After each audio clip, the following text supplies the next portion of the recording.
So it is the end of November, which means that Thanksgiving has just occurred, and I say it is the end of November quite literally because after today, it will no longer be November. Because quite literally, November will be over. But the end of November is one of my favorite times of year because of one holiday that is generally associated with Americans and in October Canadians, and that is Thanksgiving. Greatest holiday ever invented. Whoever decided to make it a holiday. Good job. There's so many things I love about Thanksgiving. The food, the family, the food, the laughter, the food. Did I mention that I love the food? But what I love most about Thanksgiving is one time of year, maybe second time of year, that presents are not necessary.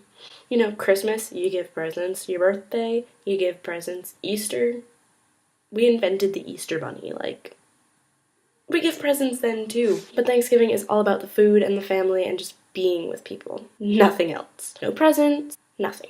Just being thankful for what has gotten us to the exact moment where we are sitting down as a large group or a small group, depending on where you are, and eating a turkey or, you know, mashed potatoes and stuffing, whatever floats your boat. So this year, as you may have guessed, I'm in Sweden. You didn't guess that, you knew that. Swedes don't celebrate Thanksgiving. No one else really does either, except the Canadians in October.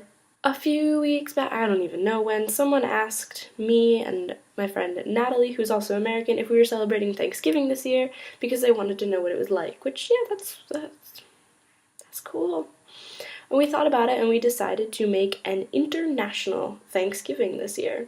So what we did was we herded together a bunch of people.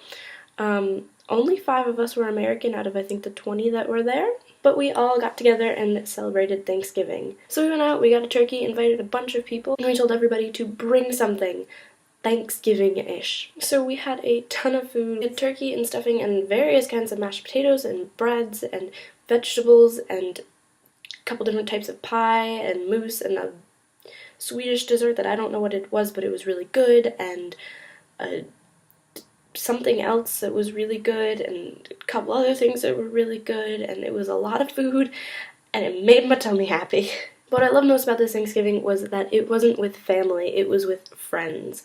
And yes, don't get me wrong, I love Thanksgiving with my family, but this one really brought me back to what Thanksgiving is. It is about being thankful for what you have. And even though we do make it a big family holiday, celebrating it with friends is okay too. Then on actual Thanksgiving, I am so thankful that FaceTime exists because I got to talk to my family, and I haven't talked to most of them since I've been here.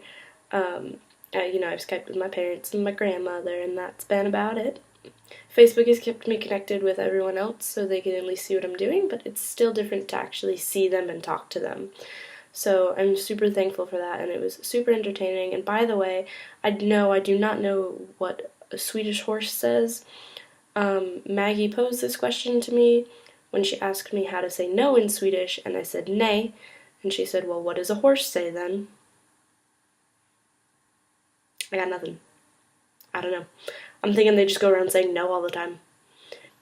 That is all I have for this week. Lots of love from Sweden. Bye!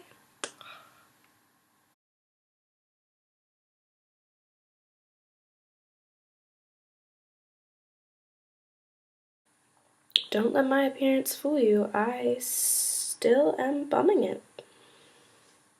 Tried to look human. Don't know how well it worked.